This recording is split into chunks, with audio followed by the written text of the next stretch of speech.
I never thought a pile of snow would turn my life into a legal nightmare, but here we are, standing in my driveway at 7 in the morning on a freezing February day in Burlington, Vermont, staring at the most ridiculous violation notice I had ever received.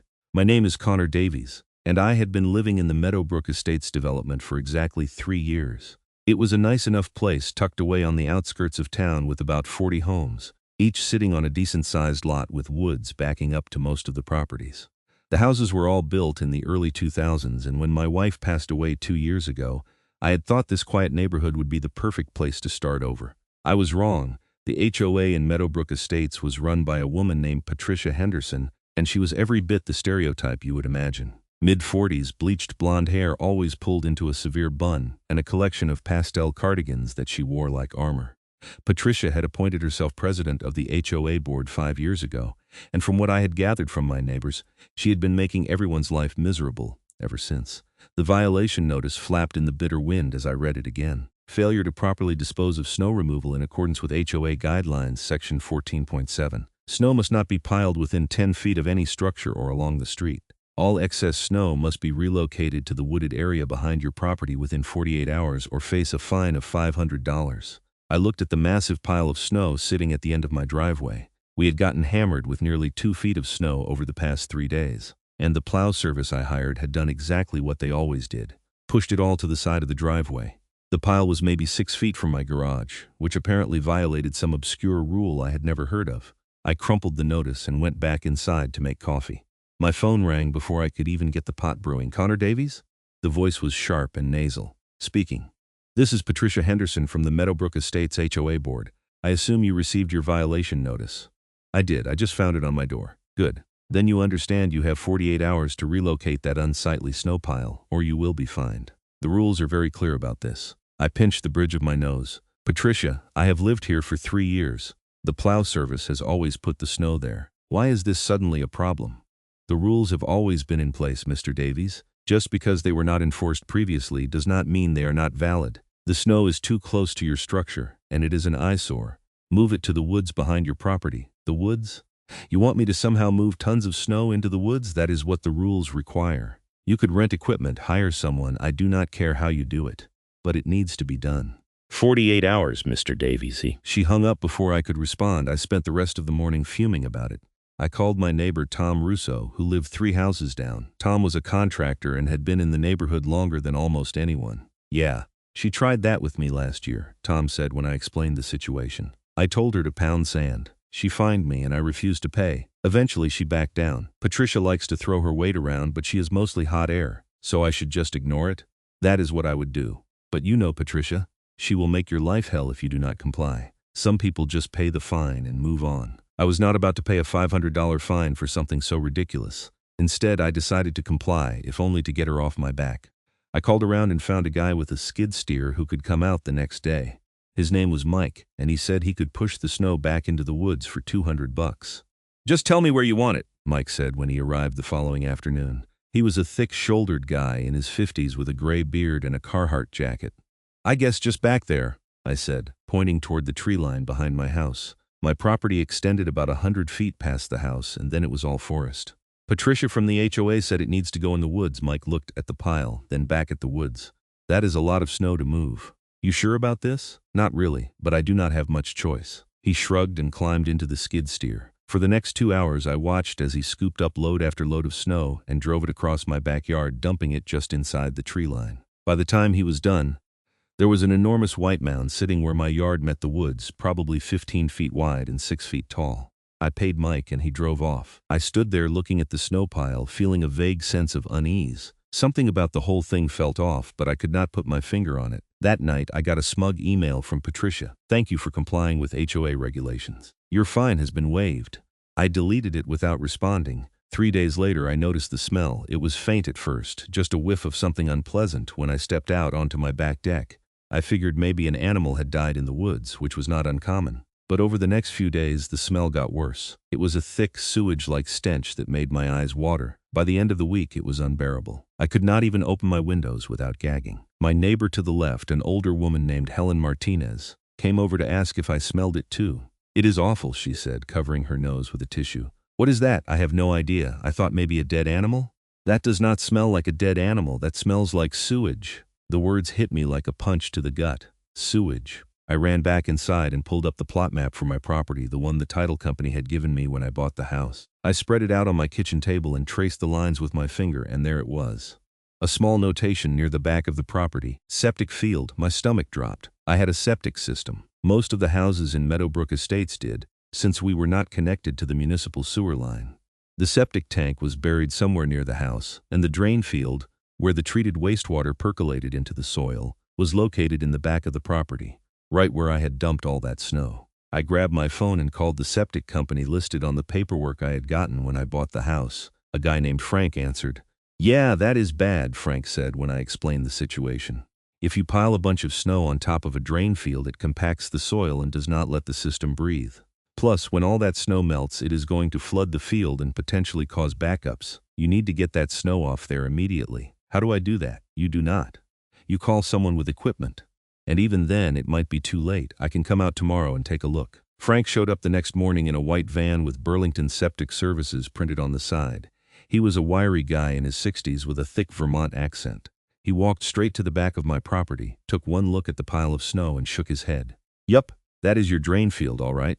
See those pipes?" He pointed to a cluster of white PVC pipes sticking up out of the snow. "Those are your vent pipes. The whole field is under there. Is it damaged? Hard to say without digging, but I am guessing yes. You have got tons of compacted snow sitting on top of it, and it has been there for over a week. The soil is going to be completely saturated when this melts. You are probably looking at a backup. How much to fix it? If it is just the field, could be a few thousand. If the tank is damaged or the lines are crushed, 10, 15,000, maybe more." I felt like I was going to be sick. "This is insane. The HOA told me to put the snow there." Frank raised an eyebrow. "Your HOA told you to dump snow on your septic field?" "They told me to move it to the woods. I did not know the septic field was there." "Well, someone should have known. That is a pretty big oversight." I called Patricia that afternoon. She answered on the third ring, her voice dripping with false sweetness. "Connor, how can I help you?" "You can start by explaining why you told me to dump snow on my septic field." There was a pause. "Excuse me? The snow. You told me to move it to the woods behind my house. Turns out my septic drain field is in the woods. Now I have got a sewage smell, and the septic guy says the system might be damaged. That is not the HOA's responsibility, Mr. Davies. You are responsible for knowing where your septic system is located. You are the one who told me to put the snow there. I told you to comply with HOA regulations. How you chose to do that is not my concern." "Patricia, this is ridiculous. You have to take responsibility for this. I do not have to do anything. And if you continue to harass me, I will report you to the board for violations of our conduct policy." She hung up. I sat there staring at my phone, my hands shaking with anger. This was unbelievable. I had followed her instructions, and now I was looking at thousands of dollars in repairs because of it. I called a lawyer the next day. Her name was Rachel Klein, and she specialized in property disputes. I explained the situation, and she listened without interrupting. "So the HOA ordered you to move the snow, and you moved it to the location they specified, which turned out to be your septic field," she said when I finished. "That is right. And now your septic system is potentially damaged?" "Yes. Do you have the violation notice in writing?" "I do. I have the paper notice and an email from Patricia confirming that I complied." "Good. That is very good. Here is what you need to do. First, get a full inspection of your septic system and document any damage. Get it in writing from a licensed professional. Second, do not communicate with the HOA anymore except in writing. Everything needs to be documented. Third, send a formal demand letter to the HOA requesting they cover the cost of repairs. And if they refuse, then we sue." I hired Frank to do a full inspection of the septic system. He came out 2 days later with a camera and spent 3 hours probing around the back of my property. When he was done, his expression was grim. "The drain field is compromised," he said, showing me pictures on his tablet. "See this? The soil is completely saturated. The pipes are still intact, but the field is not draining properly. You are going to need a new drain field installed." "How much?" "I can do it for $12,000. That includes excavation, new pipes, new gravel, and reseeding the area. It is going to take about a week." I closed my eyes and took a deep breath. $12,000, money I did not have. "Can you put all of this in a report?" "Already done. I will email it to you tonight." Rachel drafted a demand letter and sent it to the HOA board via certified mail. The letter outlined the situation, included Frank's report, and demanded that the HOA reimburse me for the full cost of the repairs, plus compensation for the inconvenience and distress. A week later, I got a response. It was not from Patricia but from a lawyer representing the HOA. The letter was curt and dismissive. It stated that the HOA bore no responsibility for my septic system and that I had acted on my own accord when relocating the snow. They denied any liability. "They are playing hardball," Rachel said when I forwarded her the letter. "But they are wrong. You followed their directive, and they should have been aware of where the septic fields were located in the community. This is negligence, plain and simple. So what do? We file a lawsuit." The lawsuit was filed in Chittenden County Superior Court in March, about a month after the whole mess started. We were suing the Meadowbrook Estates HOA for negligence and demanding compensation for the cost of repairs, plus punitive damages. Patricia was furious. She showed up at my door the day after she was served, her face red and her voice shaking. "You are making a huge mistake," she hissed. "The board will bury you in legal fees. You cannot win this. Get off my property, Patricia. You are going to regret this." I slammed the door in her face. The next few months were a nightmare. The HOA retaliated by issuing me violation after violation. My mailbox was an inch too far from the curb. My trash cans were visible from the street. My lawn had a single dandelion. Each violation came with a fine, and each fine went unpaid. Rachel assured me that the retaliatory behavior would only help our case. But it was exhausting. The repairs to my septic system cost exactly $12,300. I had to take out a personal loan to cover it. Frank and his crew tore up half my backyard, installed a new drain field, and reseeded everything. It took 10 days, and the noise and disruption were constant. In May, we had our first hearing. It was a preliminary conference where both sides presented their arguments to the judge. Rachel laid out our case methodically, presenting the violation notice, Patricia's email, Frank's inspection report, and photographs of the damage. The HOA's lawyer, a slick-looking guy in an expensive suit named Gregory Vaughn, argued that I had acted independently and that the HOA could not be held responsible for my decisions. The judge, a stern woman in her 60s named Judge Eleanor Morrison, listened to both sides and then looked directly at Gregory. "Counselor, are you telling me that your client issued a directive to move snow to a specific location without verifying whether that location was suitable?" "Your Honor, the HOA provided general guidance. Mr. Davies chose the specific location. The violation notice specifically states that the snow must be relocated to the wooded area behind the property." "Is that correct?" Gregory hesitated. "Yes, Your Honor." "And did the HOA verify whether that area contained critical infrastructure, such as a septic field?" "The HOA is not responsible for individual property assessments." Judge Morrison leaned back in her chair. "We will proceed to discovery. I want to see all communications between the HOA board and Mr. Davies, as well as any documentation regarding the HOA's knowledge of septic field locations within the community. We will reconvene in 60 days. Discovery was brutal. Rachel subpoenaed records from the HOA, including meeting minutes, emails, and property maps. What we found was damning. The HOA had a master map of the entire development, including the locations of all septic systems.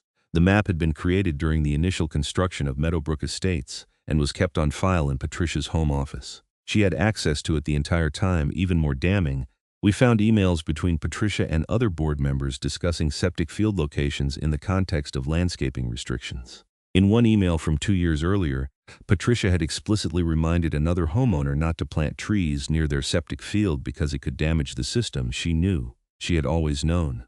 When Rachel showed me the emails, I felt a cold fury settle over me. Patricia had deliberately ordered me to dump snow on my septic field, either out of incompetence or malice, and then tried to dodge responsibility. "This is negligence at best," Rachel said. "At worst, it is intentional misconduct. We are going to amend the lawsuit to include punitive damages and personal liability for Patricia."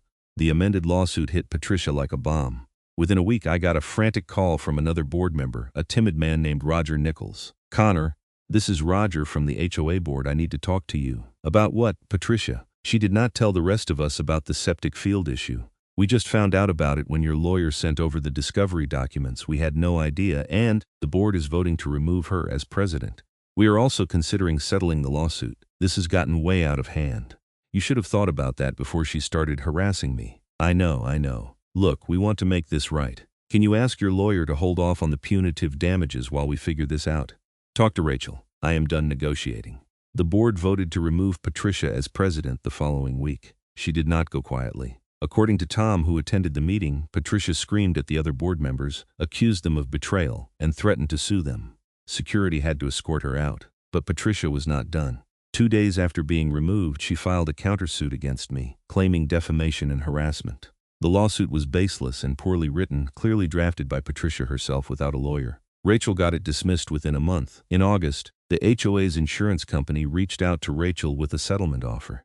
They were willing to pay the full cost of the septic repairs, plus $15,000 in compensation, in exchange for dropping the lawsuit. "It is a decent offer," Rachel said. "You would walk away with enough to cover your loan and have some left over. What about punitive damages? What about holding Patricia accountable? If we go to trial, we might win more, but trials are expensive and unpredictable. The insurance company is offering a clean resolution." I thought about it for a long time.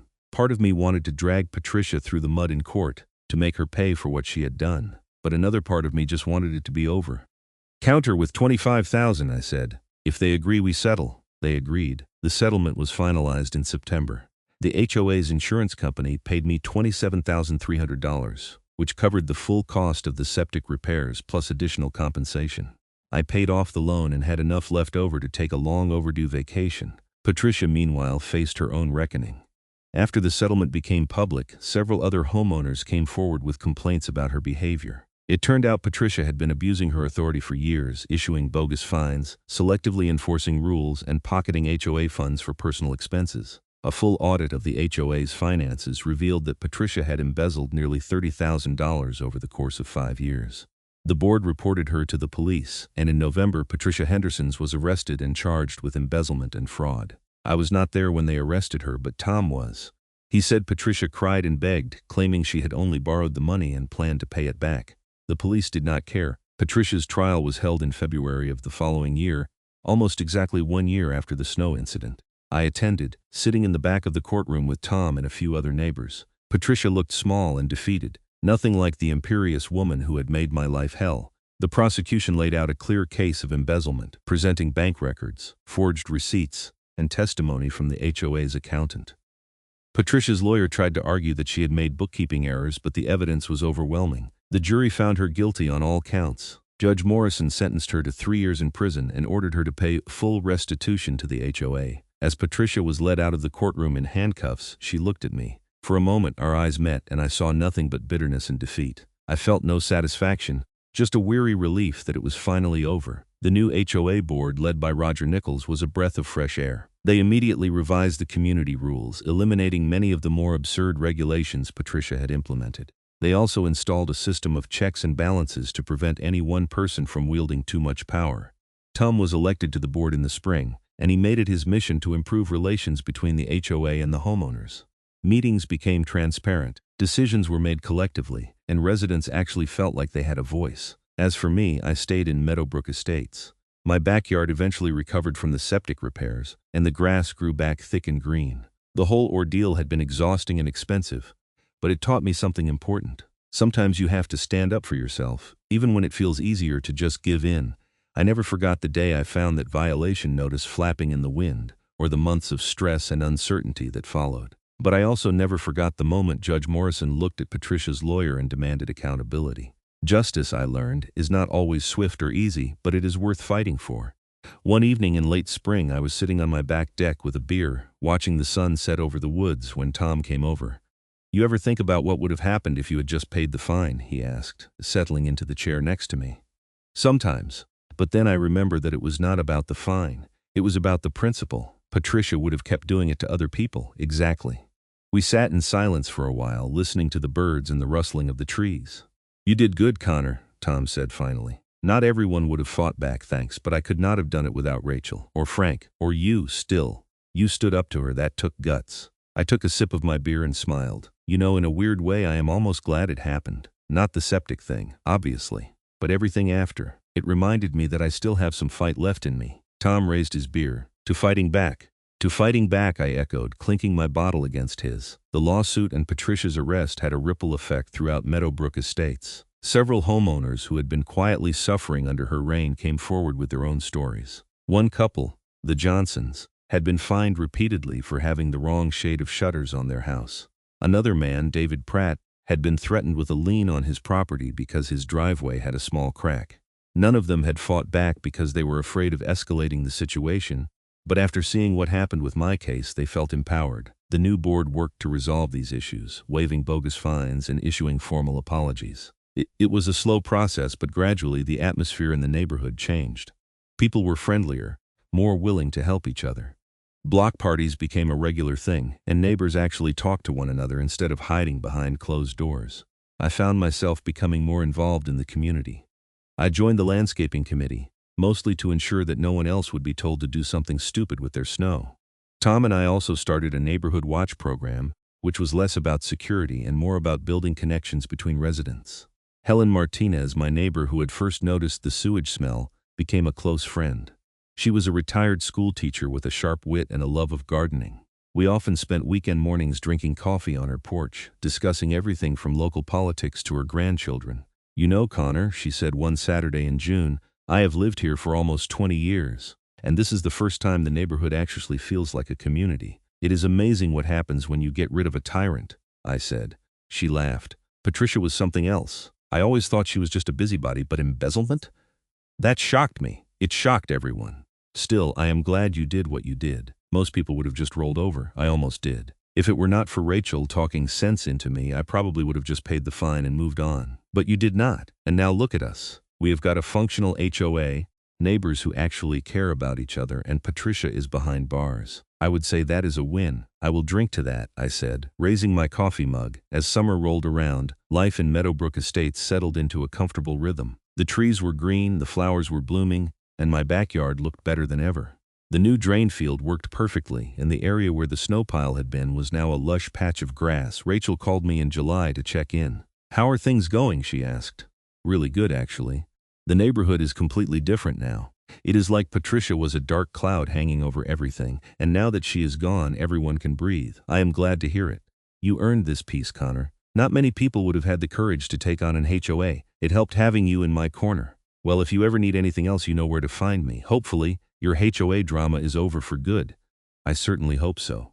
But even as I said it, I knew that I would not hesitate to fight back again if I needed to. The experience had changed me. I was no longer the quiet, grieving man who had moved to Meadowbrook Estates 3 years ago. I was stronger, more confident, and more willing to stand up for what was right. In August, the HOA held its annual summer barbecue, a tradition that Patricia had canceled during her tenure because she thought it was too much work. The new board revived it, and nearly every household in the neighborhood showed up. There were burgers, hot dogs, games for the kids, and a live band playing classic rock covers. I spent most of the afternoon manning the grill with Tom, flipping burgers and joking with neighbors.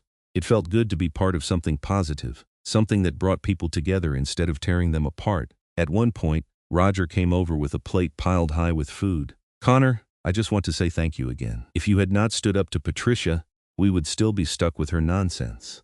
"It was not just me, Roger. A lot of people were suffering. I just happened to be the one who said enough is enough. Still, you started the ball rolling. The neighborhood owes you.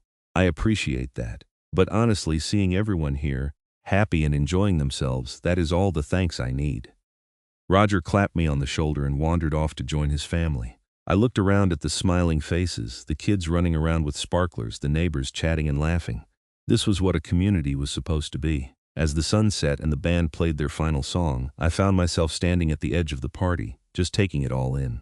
Tom came up beside me, holding 2 beers. "Quite a turnaround, huh?" he said, handing me one. "Yeah, it is hard to believe this is the same place where Patricia was threatening people over mailbox placement a year ago. Well, you made it happen. Do not downplay that. We all made it happen. You, Roger, the other board members, everyone who stood up and said this was not okay. It was a team effort." Tom grinned. "You are a good guy, Connor. I am glad you moved here. Me too."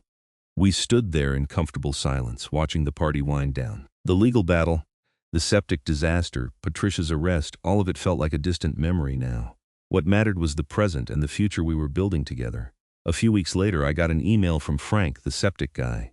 He was checking in to see how the new drain field was holding up. "Everything is working perfectly," I replied. "No issues at all. Thanks again for all your help." "Glad to hear it," he wrote back. "And hey, I have been telling that story to all my clients. You are kind of a legend in the septic community now." I laughed out loud at that. A legend in the septic community. If you had told me a year ago that I would be famous among septic professionals for standing up to an HOA, I never would have believed it. But life has a funny way of surprising you. In September, I received a letter from the Vermont State Attorney's Office. They were conducting a broader investigation into HOA fraud and wanted to know if I would be willing to speak with them about my experience. Apparently, Patricia's case had opened the door to looking at other HOAs across the state, many of which had similar issues with corruption and abuse of power. I agreed to meet with them and spend an afternoon at their office in Montpelier, going over everything that had happened. The investigator, a sharp woman named Lauren Foster, took detailed notes, and asked a lot of questions. Your case is interesting because it highlights a systemic problem, she said. HOAs are supposed to serve the community, but too often they become little fiefdoms where one or two people wield unchecked power. We are hoping to recommend legislative changes that would provide more oversight and accountability. That would be great, I said. No one should have to go through what I went through. I agree. And your willingness to fight back has already made a difference. Other homeowners are coming forward now, telling their stories. You gave them hope. It was a humbling thought. I had not set out to be anyone's hero. I had just been a guy trying to protect his property and his sanity. But sometimes, standing up for yourself inspires others to do the same. By the time fall arrived, Meadowbrook Estates felt like a completely different place. The leaves turned brilliant shades of red and gold, and the air was crisp and cool. I spent my weekends raking leaves and preparing my yard for winter, but this time I did not worry about ridiculous HOA rules or violation notices. The new board was reasonable and fair, and I trusted them to act in the best interest of the community. One Saturday in October, I was raking leaves in my front yard when a car pulled up. A young couple got out, looking around with interest. The man walked over to me. "Excuse me, do you live here?" he asked. "I do. Can I help you?" "We are thinking about buying a house in this neighborhood. What is it like?" I leaned on my rake and smiled. "It is great. We have got a good community, reasonable HOA, and friendly neighbors. I have been here for a few years now, and I would not want to live anywhere else." "What about the HOA?" "We have heard horror stories about HOAs. The HOA here is solid. We had some issues a while back, but they have been resolved. The current board is transparent and fair. You will not have any problems." The couple looked relieved. "That is good to hear. Thanks for your time." They got back in their car and drove off. I went back to raking, feeling a strange sense of satisfaction. A year ago, I would not have been able to recommend Meadowbrook Estates to anyone. But now, I could do so honestly and without hesitation. In November, I got a call from Rachel. "Connor, I wanted to give you an update. Patricia's appeal was denied. She is going to serve the full 3 years." "Good," I said. "She deserves it. I thought you would want to know." Also, the HOA's insurance company reached out. They are conducting an internal review of how they handle claims, and they specifically mentioned your case as an example of what they should have addressed sooner. Better late than never, I suppose. Indeed. Anyway, I just wanted to close the loop on everything. You are officially done with this mess. Thanks, Rachel, for everything. Anytime, Connor. Take care. I hung up and stood there for a moment, letting it all sink in. It was really over. Patricia was in prison, the HOA was functional, and my life was back to normal. Better than normal, actually. I had friends, a community, and a renewed sense of purpose. That evening, I invited Tom and Helen over for dinner. We sat around my kitchen table, eating lasagna and drinking wine, and talked about everything and nothing. It was easy and comfortable, the kind of evening that makes you grateful for the people in your life. "You know, Connor," Helen said at one point, "I have been thinking about something. If Patricia had not gone after you, she probably would have continued embezzling money and making everyone miserable for years. In a weird way, her decision to target you was her undoing." "That is a good point," Tom said. "She picked the wrong guy to mess with." "I do not know about that," I said. "I think I just got lucky. If Rachel had not been willing to take the case, or if Frank had not been so thorough with his inspection, things could have gone very differently." "Maybe," Helen said. "But you still had to make the choice to fight back. A lot of people would not have done that." "Well, I am glad I did, even if it was hell at the time." We raised our glasses in a toast, and I felt a deep sense of contentment. Life was not perfect, but it was good, and sometimes that is all you can ask for. Winter came again, and with it more snow. But this time I was prepared. I had marked the location of my septic drain field with stakes and bright orange tape, so there was no chance of anyone dumping snow on it again. I also hired a different plow service, one that was careful about where they pushed the snow. When the first big storm hit in December, I watched from my window as the plow made neat piles along the edge of my driveway, well away from any structures or critical infrastructure. No violation notices appeared on my door, no angry phone calls from the HOA, just a quiet, peaceful snowfall. I grabbed my shovel and went outside to clear the walkway, enjoying the crisp winter air and the sound of snow crunching under my boots. A year ago, I would have been stressed and anxious about the snow, worried about what Patricia would say or do. But now I felt nothing but calm. As I worked, Tom came out to clear his own driveway. We waved to each other, and he walked over. "Another winter in Vermont," he said, grinning. "Yup, at least this time, no one is going to tell me to dump snow on my septic field. That is progress." We stood there for a moment, looking at the snow-covered neighborhood. It was beautiful in a stark, quiet way, the kind of beauty that reminds you why people live in places like Vermont despite the harsh winters. "You ever regret moving here?" Tom asked. I thought about it. No. Even with everything that happened, I do not regret it. This place feels like home now. Good. Because we would hate to lose you. You are stuck with me, Tom, for better or worse. He laughed and headed back to his driveway. I finished clearing my walkway and went inside, pouring myself a cup of hot chocolate and settling onto the couch. Outside, the snow continued to fall, blanketing everything in white. It was peaceful, almost meditative. I thought about how much had changed in the past year. I had gone from a grieving widower trying to find his place in the world to someone who had stood up to a corrupt HOA and won. I had made friends, rebuilt my life, and found a sense of purpose I had not felt in years. The septic field incident, as ridiculous and frustrating as it had ultimately been a turning point.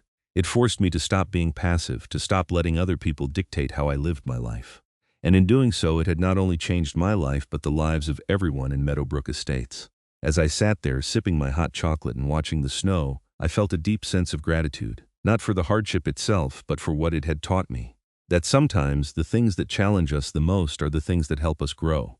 And that fighting for what is right, even when it is hard, is always worth it. The months passed quietly after that. Spring came, bringing with it the usual burst of color and life. My backyard, which had been torn up by the septic repairs, was now fully recovered, the grass thick and green. I planted a small garden, something I had always wanted to do but never had the time or energy, for Helen helped me plan it, advising me on what to plant and where. We spent several weekends working side by side, digging beds and planting seeds. It was hard work, but it was also therapeutic, a way to connect with the earth and with the community around me.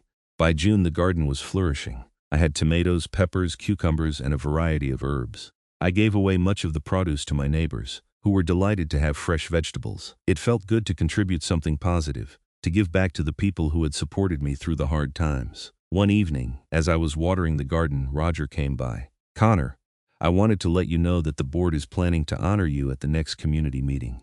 We want to recognize what you did for the neighborhood." "That is not necessary, Roger." "It is. You stood up to Patricia when no one else would. You saved this community from years of her abuse. That deserves recognition. I appreciate the thought, but I do not need any recognition. Seeing the neighborhood the way it is now, that is enough for me." Roger smiled. "I figured you would say that, but we are doing it anyway. Just a small plaque and a thank you. Nothing too elaborate." I sighed. "All right, but no speeches, deal." The community meeting was held in late June, in the small pavilion at the neighborhood park. Nearly everyone in Meadowbrook Estates attended. Roger stood up and gave a short speech, thanking me for my courage and perseverance. Then he presented me with a small plaque that read, "In recognition of Connor Davies for standing up for what is right and making Meadowbrook Estates a better place." I felt my throat tighten as I accepted the plaque. I had not expected to be so moved by it, but standing there, surrounded by neighbors who had become friends, I felt a swell of emotion. "Thank you," I said, my voice a little shaky. "This neighborhood means a lot to me. I am glad I could help make it a better place. But I could not have done it alone. All of you played a part in standing up to Patricia and rebuilding this community. So this plaque is not just for me, it is for all of us." There was a round of applause and several people came up to shake my hand or give me a hug. It was a simple moment, but it meant the world to me. As the meeting wrapped up and people started to drift home, Tom came over with a grin. "You did good, Connor. That was a nice speech. I meant every word. I know you did, and you are right. This is not just about you. It is about all of us." We stood there for a while, watching the sun set over the park. The air was warm and filled with the sound of crickets and laughter. It was the kind of evening that makes you appreciate life, the small moments of peace and connection that make everything worthwhile. "You ever think about what you would tell your past self?" Tom asked. "If you could go back to that day when you found the violation notice?" I thought about it. I would tell myself that it is going to be hard, but it is going to be worth it. That fighting back is scary, but not fighting back is worse. And that sometimes the worst moments lead to the best outcomes. Tom nodded. "That is good advice. What about you? What would you tell your past self?" "I would tell myself to get involved sooner, to not just sit back and let Patricia run wild. Maybe if more of us had spoken up earlier, things would not have gotten so bad. Maybe. But we cannot change the past. All we can do is learn from it and do better moving forward." True. We headed back to our respective houses and I spent the rest of the evening on my back deck, the plaque sitting on the table beside me. I looked out at the woods, at the place where the snow pile had been, where the septic field had been damaged and then repaired. It all seemed so long ago now, almost like a dream, but it had not been a dream. It had been real, messy, and painful, and I had come through it stronger. As the stars began to appear in the darkening sky, I raised my glass in a silent toast. To standing up for yourself, to fighting for what is right, and to the community that had stood with me every step of the way. The rest of the summer passed peacefully. I spent my days working in the garden, taking long walks through the neighborhood and enjoying the company of my friends. Helen and I continued our weekend coffee sessions, and Tom and I started a tradition of grilling out every Friday night. In August, I got a call from Lauren Foster, the investigator from the state attorney's office. "Connor, I wanted to give you an update. Based on your case and several others, we are recommending new legislation to regulate HOAs in Vermont. The bill would require more transparency, regular audits, and protections for homeowners who challenge unjust rules." "That is fantastic news," it is, "and your case was a big part of making this happen. Thank you for being willing to share your story. I am just glad something good came out of it. More than you know. You have helped a lot of people, Connor. Be proud of that." I hung up and sat there for a moment, feeling a sense of accomplishment. The fight had been worth it, not just for me but for everyone who would benefit from the new protections. As the leaves began to turn and fall came around again, I found myself reflecting on everything that had happened. It had been almost 2 years since the snow incident, and my life was so different now. I was happier, more connected, and more confident. I had faced down a bully and won, and in doing so I had discovered a strength I did not know I had. One October afternoon, I was sitting on my porch when a car pulled up. The young couple I had talked to a year ago got out, smiling and waving. "We bought a house here," the man said excitedly. "We move in next week." "That is great. Welcome to the neighborhood." "Thank you. And thanks for the recommendation. We have heard nothing but good things about Meadowbrook Estates. You made the right choice. This is a great place to live." They thanked me again and drove off. I watched them go, feeling a deep sense of satisfaction. This was what a neighborhood should be. A place where people felt safe, supported, and happy. As the sun set and the air grew cool, I went inside and poured myself a glass of wine. I sat down at the kitchen table and looked at the plaque Roger had given me. It was a simple thing, just a piece of wood with some engraved words, but it represented so much more. It represented courage, perseverance, and the power of standing up for what is right. It represented a community that had come together to overcome adversity. And it represented a new beginning, not just for me, but for everyone in Meadowbrook Estates. I raised my glass in a final toast, to the journey, to the lessons learned, and to the future that lay ahead. Whatever it held, I knew I was ready for it, because I had learned the most important lesson of all, that when you stand up for yourself, you not only change your own life, you change the lives of everyone around you. And that is a legacy worth fighting for.